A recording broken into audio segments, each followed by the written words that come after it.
છોટાઉદેપુર જિલ્લામાં ફરી એકવાર દીપડાના હુમલાએ ચકચાર મચાવી છે। બોડેલી તાલુકાના મોટા વાજપુર ગામમાં ઘર આંગણે રમી રહેલી 4 વર્ષની બાળકી પર દીપડાએ જીવલેણ હુમલો કર્યો, જેમાં બાળકીનું કરુણ મોત થયું છે। ઘટનાથી સમગ્ર પંથકમાં ભયનો માહોલ છવાઈ ગયો છે। વધુ વિગતો આપી રહ્યા છે અમારા સંવાદદાતા મુકેશ પરમાર। છોટાઉદેપુર જિલ્લાના બોડેલી તાલુકાના મોટા વાજપુર ગામમાં આજે વહેલી સવારે હૃદયદ્રાવક ઘટના બની હતી। ઘર આંગણે રમી રહેલી 4 વર્ષની ભવ્યાબેન રાઠવા પર અચાનક દીપડાએ હુમલો કર્યો હતો। હુમલામાં બાળકી ગંભીર રીતે ઈજાગ્રસ્ત થતા પરિવારજનોમાં ચીસો પડી ગઈ હતી।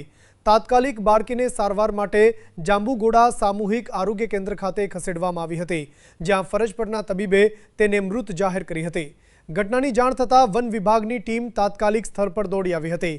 મોટા વાજપુર સહિત આસપાસના ગામોમાં દીપડાના હુમલાને લઈને ભયનો માહોલ જોવા મળ્યો હતો। વન વિભાગે હુમલાખોર દીપડાને પકડવા માટે પાંજરા ગોઠવ્યા હતા અને થોડા જ કલાકોમાં દીપડો પાંજરામાં પુરાઈ ગયો હતો। હાલ વન વિભાગ દ્વારા આગળની કાર્યવાહી હાથ ધરવામાં આવી રહી છે। રિપોર્ટર મુકેશ પરમાર, પ્રકોપ ન્યૂઝ, નસવાડી।